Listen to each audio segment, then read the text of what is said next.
किसी ने क्या खूब कहा है साहब, हम वही बनते हैं जो हम बार बार करते हैं। कक्षा 6 सामाजिक एवं राजनीतिक जीवन पार्ट नंबर 1 पुस्तक और इसके महत्वपूर्ण ऑब्जेक्टिव क्वेश्चन देखने वाले हैं। क्वेश्चन नंबर 1, भारत की खोज पुस्तक के लेखक है। भारत की खोज डिस्कवरी ऑफ इंडिया के लेखक कौन है? महात्मा गांधी, भीमराव अंबेडकर, रविंद्रनाथ टैगोर, जवाहरलाल नेहरू। तो इसके लेखक कौन है? जवाहरलाल नेहरू। निम्न में से कौन सा विविधता का तत्व नहीं है? धर्म, खान पान, भाषा, मनुष्य।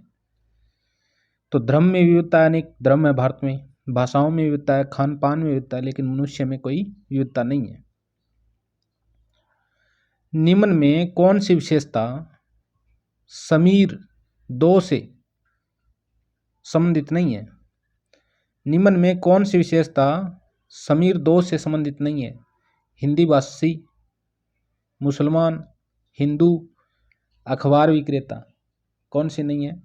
हिंदू। निम्न में जो विविधता का पहलू नहीं है वह है भाषा की विभिन्नता,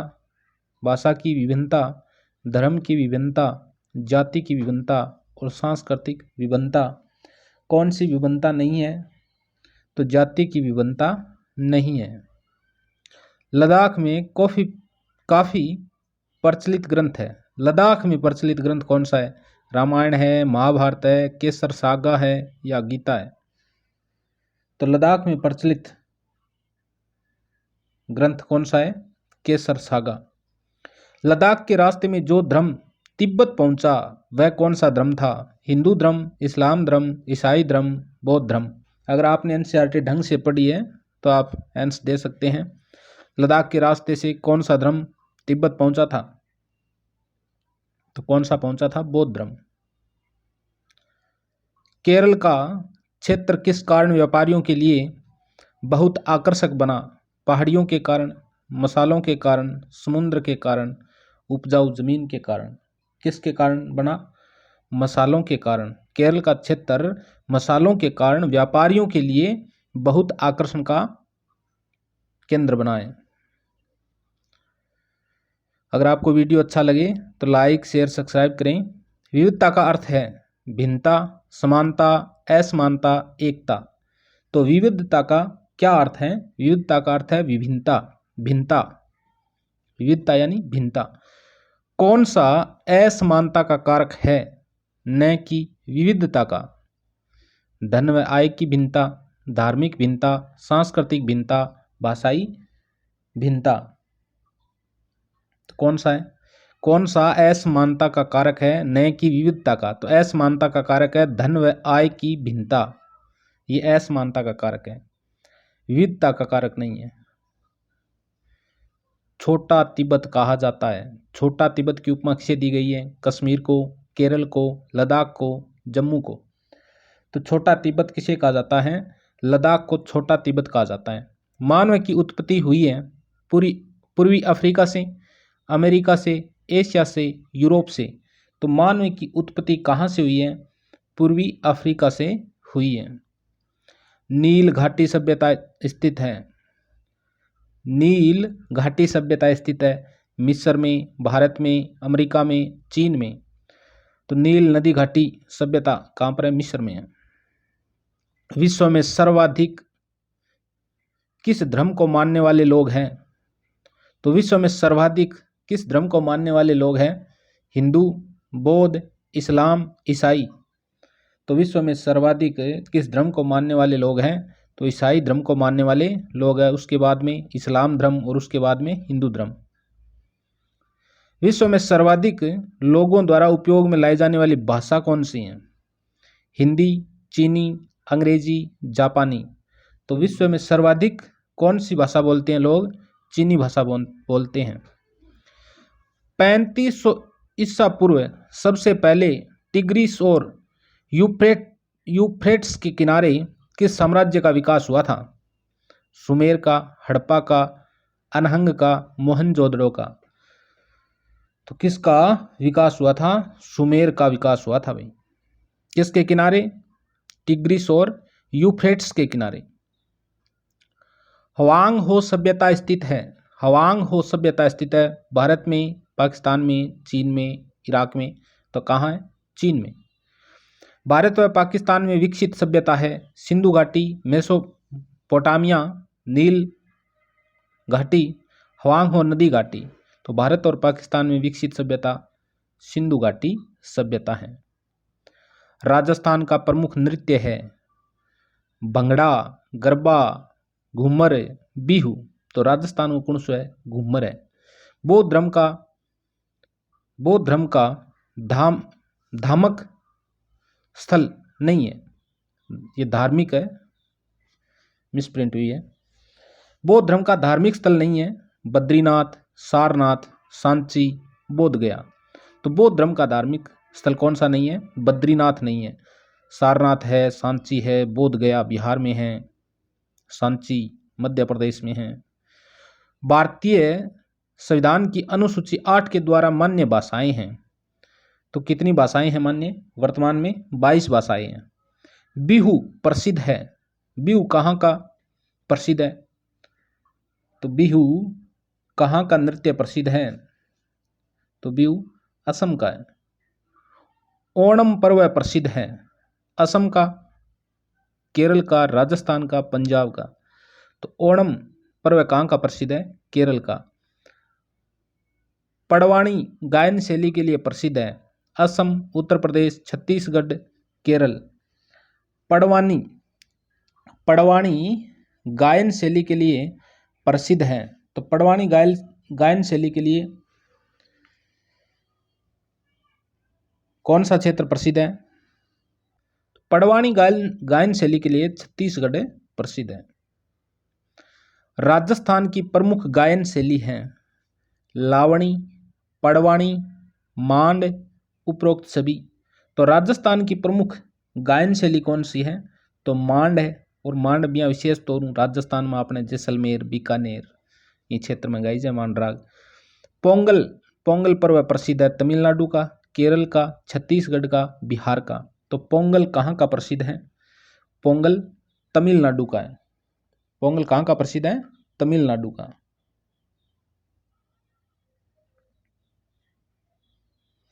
भारतीय संविधान के पिता और दलितों के सबसे बड़े नेता के रूप में जाना जाता है। तो ये तो आप सभी को पता है, डॉक्टर भीमराव अंबेडकर को जाना जाता है। बंबई प्रांत में निम्न में से किस समुदाय को अछूत माना जाता था? बंबई प्रांत में किस समुदाय को अछूत माना जाता था? मराठा, गडरिया, महार, कुम्हार। तो किसको माना जाता था? महारों को माना जाता था। महार कौन थे? भीमराव अम्बेडकर जी थे। जब हम सभी लोगों को एक ही छवि में बांध देते हैं तो उसे कहते हैं, क्या कहते हैं उसे? जाति, रूढ़िबद्ध धारणा, वर्ग या समानता।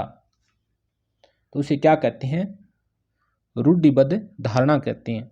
जब हम किसी के बारे में पहले से कोई राय बनाकर अपने दिमाग में बिठा लेते हैं तो उसे कहते हैं समानता, सहृदयता, द्वेष, पूर्वाग्रह। तो उसे क्या कहेंगे? पूर्वाग्रह कहेंगे। पहले से किसी के प्रति कोई धारणा बनाना, पूर्वाग्रह। भारत आज़ाद हुआ था, सभी को पता है भारत कब आज़ाद हुआ था? 15 अगस्त 1947 को। कानूनी रूप से खत्म कर दिया गया है क्या? जाति व्यवस्था को, अस्पृश्यता को, धार्मिक स्वतंत्रता को, समानता को। तो कानूनी रूप से किसको खत्म कर दिया गया है? अस्पृश्यता को। जो अनुच्छेद 17 के अंदर अस्पृश्यता की बात की गई है उसे कानूनी रूप से समाप्त कर दिया गया है। महार तालाब के जल सत्याग्रह से संबंधित है। तो महार तालाब के जल सत्याग्रह से संबंधित कौन है? बाल गंगाधर तिलक, भीमराव अंबेडकर, गोपाल कृष्ण गोखले और ज्योतिबा फूले। तो कौन है? भीमराव अंबेडकर महार तालाब के जल सत्याग्रह से संबंधित है। भारतीय संविधान की प्रारूप समिति के अध्यक्ष कौन थे? तो भीमराव अंबेडकर थे, सभी को पता है। प्रारूप समिति के अध्यक्ष कौन थे? भीमराव अंबेडकर। संप सभा की स्थापना किसने की? राजा राममोहन राय ने, ज्योतिबा फूले ने, दयानंद सरस्वती ने, गोविंद गुरु ने। तो संप सभा की स्थापना गोविंद गुरु ने कब की? 1883 में की थी। कब की थी? 1883 ईस्वी में। भीलों में ग्रासियों के मध्य भगत आंदोलन चलाया था गोविंद गुरु ने, ज्योतिबा फुले ने, विजय सिंह पथिक ने, सीताराम दास ने। तो भीलों और ग्रासियों को जागृत करने के लिए भगत आंदोलन किसने चलाया था? गोविंद गुरु ने चलाया था। दक्षिण अफ्रीका में रंग भेद नीति के विरुद्ध किस भारतीय ने आंदोलन चलाया? महात्मा गांधी ने, स्वामी विवेकानंद ने, जवाहरलाल नेहरू ने, भगत सिंह ने। तो ये तो आप सभी को पता है, गांधी जी ने चलाया था रंग भेद की नीति के खिलाफ आंदोलन। सरकार स्थानीय स्तर पर भी कार्य करती है। जहां स्थानीय स्तर से अभिप्राय है ग्राम या शहर, पूरा राज्य, पूरा देश, दो राज्य, तो सरकार स्थानीय स्तर पर भी कार्य करती है। या स्थानीय स्तर से क्या अभिप्राय है? स्थानीय स्तर से क्या अभिप्राय है? तो ग्राम और शहर से है। राजतंत्रीय शासन में अंतिम सत्ता निहित होती है। जो राजतंत्रीय शासन होता है उसमें अंतिम सत्ता किस में निहित होती है? नागरिकों में, राजा या रानी में, निर्वाचित प्रतिनिधियों में, उपरोक्त में से कोई नहीं। तो किस में होती है? तो राजतंत्र यानी राजा का तंत्र, जिसमें राजा और रानी के पास अंतिम सत्ता निहित होती है। लोकतंत्र में लोग अपने प्रतिनिधि जिस प्रक्रिया के माध्यम से चुनते हैं वह है चुनाव, कानून, मताधिकार, उपरोक्त सभी। तो उनमें से कौन सा है? चुनाव के आधार पर चुनते हैं। अमेरिकन स्त्रियों को मतदान करने का अधिकार प्राप्त हुआ 1919 में, 1920 में, 1978 में, 1928 में। तो कब हुआ था? 1920 में हुआ था।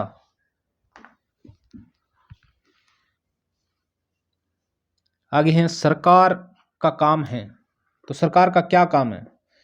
देश की सीमाओं की सुरक्षा करना, विदेशों से शांतिपूर्ण संबंध बनाना, कानून बनाना या उपरोक्त सभी। तो सरकार का क्या काम होता है भाई? सरकार का काम क्या होता है? देश की सीमाओं की सुरक्षा करना, विदेशों से शांतिपूर्ण संबंध बनाना, कानून बनाना, ये सभी काम किसके होते हैं? सरकार के होते हैं। विश्व का सबसे बड़ा लोकतंत्र है भारत, चीन, कनाडा, अमेरिका। तो सभी को पता है विश्व का सबसे बड़ा लोकतंत्र कौन सा है? भारत है। भारत में प्रथम भाषा आयोग किसकी अध्यक्षता में गठित किया गया? बाबा साहेब गंगाधर खेर, जवाहरलाल नेहरू, डॉक्टर राधाकृष्णन, भीमराव अंबेडकर। तो भारत में प्रथम भाषा आयोग किसकी अध्यक्षता में गठित किया गया था? बाबा साहेब गंगाधर खेर की अध्यक्षता में गठित किया गया था। कक्षा 6 की बुक में जो भी मोस्ट क्वेश्चन लगी उन सभी को लेके आया हूं मैं। वीडियो को अंत तक देखना और अच्छा लगी तो लाइक, शेयर, सब्सक्राइब करें। इससे पहले भी कक्षा 6 के उन दोनों किताबों के महत्वपूर्ण प्रश्नों के वीडियो बना दिए हैं। अगर आपने नहीं देखे हैं तो प्ले लिस्ट में जाकर आप देख सकते हैं। हेक्टर और उसके सहपाठी अपनी भाषा सीखना चाहते थे। उनकी भाषा थी अफ्रीकांस, अंग्रेजी, जुल्लू, फ्रेंच। कौन सी भाषा थी? हेक्टर और उनके सहपाठियों की भाषा कौन सी थी? अपनी जुल्लू थी। अफ्रीकी राष्ट्रीय कांग्रेस के नेता थे। अफ्रीकी राष्ट्रीय कांग्रेस के नेता थे Nelson Mandela, यासर Arafat, Mahatma Gandhi, Binni Mandela. तो कौन थे? अफ्रीका राष्ट्रीय कांग्रेस के नेता नेल्सन मंडेला थे। भारत में सरकार कितने समय के लिए चुनी जाती है? 3 वर्ष, 5 वर्ष, 7 वर्ष, 1 वर्ष। वो तो थाने सारण था कितना साल खातर? 5 साल खातर चुनाव हुआ है। नेल्सन मंडेला ने किसके खिलाफ बहुत लंबे समय तक संघर्ष किया था? क्षेत्रवाद के खिलाफ, धार्मिक भेदभाव के खिलाफ, रंग भेद के खिलाफ या भाषाई भेदभाव के खिलाफ? तो नेल्सन मंडेला ने किसके खिलाफ लंबे समय तक संघर्ष किया था? तो रंग भेद के खिलाफ किया था। निम्न में से कौन सा लोकतंत्र में भागीदारी का तरीका नहीं है? मत देना, जुलूस निकालना, हड़ताल करना, आतंक फैलाना। कौन सा तरीका सही नहीं है भाई? आतंक फैलाना, ये तरीका सही नहीं है। भारत में लोकतंत्र में निष्पक्ष चुनाव कराने की जिम्मेदारी किसकी है? चुनाव आयोग की, संसद की, राज्य विधानसभा की, सर्वोच्च न्यायालय की। तो निष्पक्ष चुनाव कराने की जिम्मेदारी किसकी होती है? तो चुनाव आयोग की होती है। हमारे देश में प्रत्यक्ष लोकतंत्र की इकाई है ग्राम पंचायत, पंचायत समिति, जिला परिषद, ग्राम सभा। तो हमारे देश में प्रत्यक्ष लोकतंत्र की इकाई कौन सी है? प्रत्यक्ष लोकतंत्र, जहां पर डायरेक्ट लोग इकट्ठे होते हैं, ग्राम सभा होती है प्रत्यक्ष लोकतंत्र की इकाई।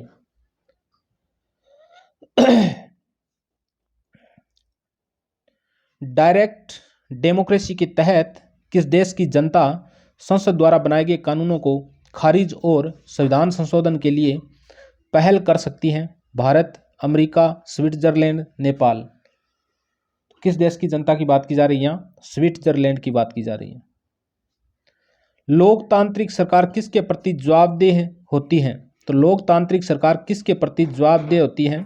जनता के, प्रधानमंत्री के, राष्ट्रपति के, चुनाव आयोग के। तो किसके प्रति? जनता के प्रति जवाबदेह होती है। एक पंचायत के क्षेत्र में रहने वाला प्रत्येक वयस्क व्यक्ति जिसका नाम उस गांव की मतदाता सूची में होता है, सदस्य होता है ग्राम सभा का, ग्राम पंचायत का, पंचायत समिति का, जिला परिषद का। तो वो किन का सदस्य होता है? ग्राम सभा का सदस्य होता है। एक ग्राम पंचायत का प्रमुख कहलाता है। तो ग्राम पंचायत का जो प्रमुख होता है उसे क्या कहते हैं? वार्ड पंच कवांक, पंचायत सचिव कांक, प्रधान कवांक, सरपंच कांक। तो बिन के कवापा, यानी ग्राम पंचायत का जो प्रमुख होता है वो सरपंच होता है। पंचायती राज व्यवस्था की ग्राम स्तर की संस्था को कहते हैं। पंचायती राज व्यवस्था की ग्राम स्तर की संस्था को क्या कहते हैं? ग्राम पंचायत, पंचायत समिति, जिला परिषद या फिर उपरोक्त में से कोई नहीं, तो उसे क्या कहते हैं? ग्राम पंचायत कहते हैं। ग्राम पंचायत की जवाबदेह होती हैं। क्या जवाबदारी होती है भाई उनकी? वार्ड पंच के प्रति होती है, पंचायत सचिव के प्रति होती है, सरपंच के प्रति या ग्राम सभा के प्रति? किसके प्रति होती हैं? ग्राम सभा के प्रति होती हैं।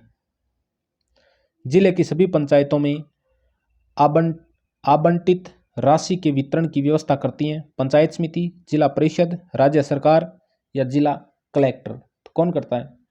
जिला परिषदें करती हैं। जो भी राशि होती है उनको बांटने का काम जिला परिषद करती है। ग्राम पंचायत में जन्म मृत्यु प्रमाण पत्र कौन जारी करता है? पंच, पटवारी, ग्राम सचिव, खंड विकास अधिकारी। तो कौन करता है? ग्राम सचिव, जिसका नाम ग्राम सेवक कई ग्राम सचिव वही होता है। ग्राम सचिवालय व्यवस्था को सभी जिलों में कब से लागू किया गया है? 1 अप्रैल 2010 से, 1 अप्रैल 2011 से, 1 अप्रैल 2012 से, 1 अप्रैल 2013 से। तो ग्राम सचिवालय व्यवस्था को सभी जिलों में कब से लागू किया गया? 1 अप्रैल 2011 से। पंचायती राज संस्थाओं को किस संविधान संशोधन विधेयक द्वारा संवैधानिक दर्जा दिया गया? 17वां संविधान संशोधन, 71वां, 72वां या 73वां संविधान संशोधन। तो कौन से संविधान संशोधन के द्वारा पंचायती राज संस्थाओं को संविधान संशोधन में संवैधानिक दर्जा प्रदान किया गया? तो वह 73वां संविधान संशोधन। तत्कालीन प्रधानमंत्री पंडित जवाहरलाल नेहरू ने राजस्थान के नागौर जिले में पंचायती राज का उद्घाटन कब किया था? 2 अक्टूबर 1950, 2 अक्टूबर 1954, 2 अक्टूबर 1959, 2 अक्टूबर 1969। तो नागौर में पंचायती राज का उद्घाटन जवाहरलाल नेहरू ने 2 अक्टूबर 1959 को किया था। आगे हैं वार्ड सभा की बैठक के लिए गणपूर्ति सदस्यों की कुल संख्या का हिस्सा होता है 1/10, 2/10, 3/10, 4/10। तो कितनी होती हैं? 1/10 होती है कोरम, यानी गणपूर्ति को कोरम भी कहा जाता है। ग्राम पंचायत की बैठक में कुल सदस्यों की कितनी उपस्थिति आवश्यक है? इससे कम संख्या पर बैठक निरस्त हो जाती है। 1/3, 2/3, 1/10, 2/10। तो कितनी आवश्यक है? 1/3 आवश्यक है। 73वें संविधान संशोधन के द्वारा संविधान की 11वीं अनुसूची में पंचायती राज की व्यवस्था के त्रिस्तरीय ढांचे के कार्यों का उल्लेख किया गया है। तो 73वें संविधान संशोधन के द्वारा संविधान की 11वीं अनुसूची में पंचायती राज व्यवस्था के त्रिस्तरीय ढांचे के कार्यों का, यानी उसमें 11वीं अनुसूची में कितने कार्य हैं, 25 है या 28 है या 29 है या 31 है, तो कितने कार्य है उसमें, 29 कार्य है।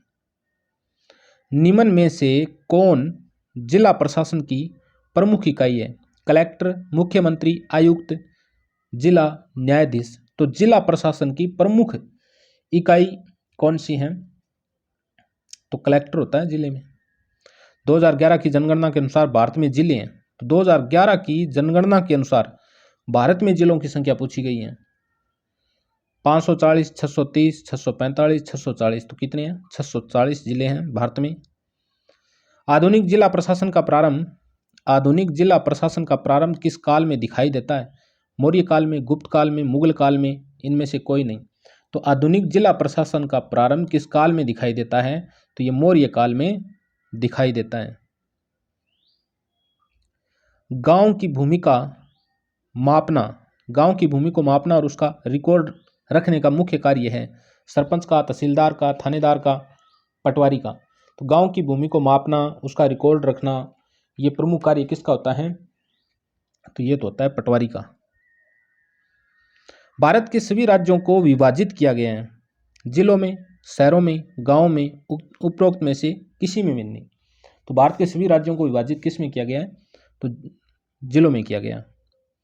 निम्नलिखित में पाठ में वर्णित मोहन है, अब जो पाठ में आया है ये मोहन क्या है, एक अध्यापक है या एक पुलिस अधिकारी है या सरपंच है या एक किसान है। पाठ का नाम है गांव का प्रशासन। और गांव के प्रशासन पाठ में मोहन क्या है, एक अध्यापक है, एक पुलिस अधिकारी है, एक सरपंच है या फिर एक किसान है। तो मोहन कौन है, तो मोहन एक किसान है। गांव में शांति एवं व्यवस्था बनाए रखने की मुख्य जिम्मेदारी किसकी है, गांव के स्कूल की, ग्राम की पंचायत की, ग्राम सभा की या फिर स्थानीय पुलिस थाने की। तो किसकी होती है, गांव में शांति व्यवस्था बनाए रखने की जिम्मेदारी होती है स्थानीय पुलिस थाने की। गांव के एक किसान के खेत का रिकॉर्ड रखता है तहसीलदार, जिलाधिकारी, पटवारी, सरपंच। तो ये तो आप सभी को पता है कौन रखता है, पटवारी रखता है। छोटे शहरों में नगर निगम को जिस नाम से जाना जाता है, छोटे शहरों में नगर निगम को जिस नाम से जाना जाता है, ग्राम सभा, ग्राम पंचायत, नगर पालिका, नगर निगम। तो क्या कहा जाता है उसे, नगर पालिका कहा जाता है। पुणे एक बड़ा शहर है, इस नगर के निर्वाचित निकाय को कहा जाता है नगर निगम, जिला परिषद, नगर पालिका या फिर पंचायत समिति। तो क्या कहा जाएगा, यानी एक बहुत बड़ा नगर है तो उसमें नगर निगम होगा। नगर निगम के निर्णयों को लागू करने का काम करते हैं, नगर निगम के जो निर्णय होते हैं उनको लागू करने का काम किसका होता है, पार्षद का, पार्षदों की समितियों का, मुख्य सचिव का या फिर आयुक्त का। तो किसका होता है ये काम, आयुक्त का होता है। निम्न में से जो कार्य नगर निगम का नहीं है वह है, नगर निगम का कौन सा कार्य नहीं है, सड़कों पर रोशनी की व्यवस्था करना, सड़कों पर रोशनी की व्यवस्था करना ये तो है। पानी की सुविधा उपलब्ध कराना ये भी है, और नगर में कूड़ा इकट्ठा करना ये भी है। रेलवे स्टेशन बनवाना ये नगर निगम का काम नहीं है भाई।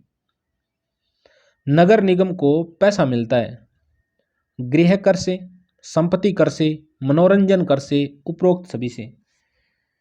तो नगर निगम को पैसा मिलता है गृह कर, संपत्ति कर, मनोरंजन कर सभी से मिलता है।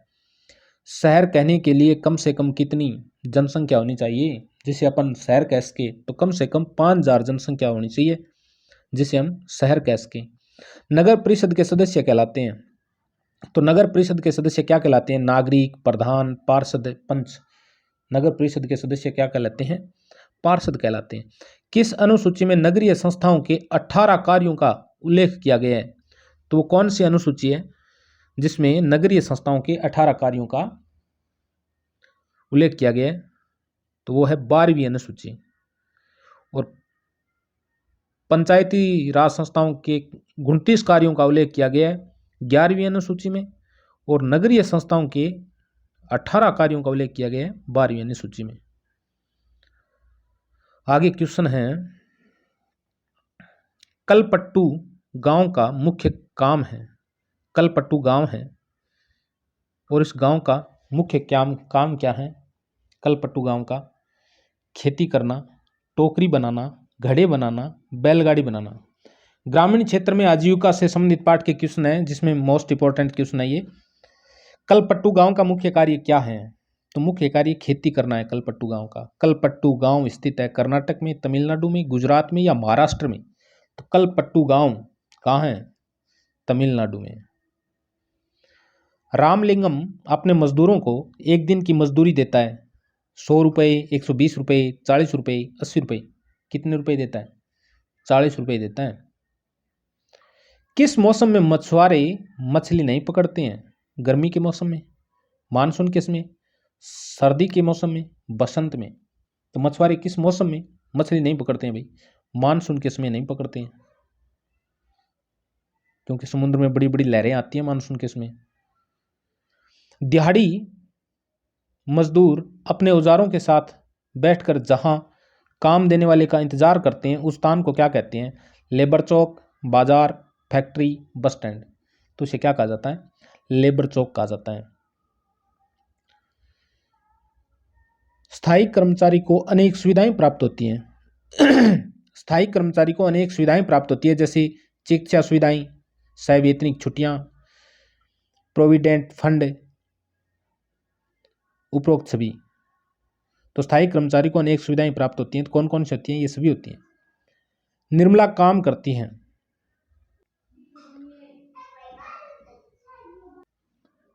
निर्मला काम करती है, तो निर्मला कहाँ काम करती है? शोरूम में, कपड़े की सिलने की फैक्ट्री में, कंपनी में, उपरोक्त में से कोई नहीं। तो निर्मला कपड़े सिलने की फैक्ट्री में काम करती हैं। सुधा कहाँ काम करती हैं? तो सुधा ऑफिस में काम करती हैं। स्थायी दुकानदारों को लाइसेंस किसके द्वारा दिया जाता है? तो स्थायी दुकानदारों को लाइसेंस किसके द्वारा दिया जाता है? नगर निगम के द्वारा दिया जाता है। तो ये कक्षा 6 की तीनों किताबों के क्वेश्चन पूरे हो गए। अगर आपको अच्छा लगे वीडियो तो वीडियो लाइक, शेयर, सब्सक्राइब करें।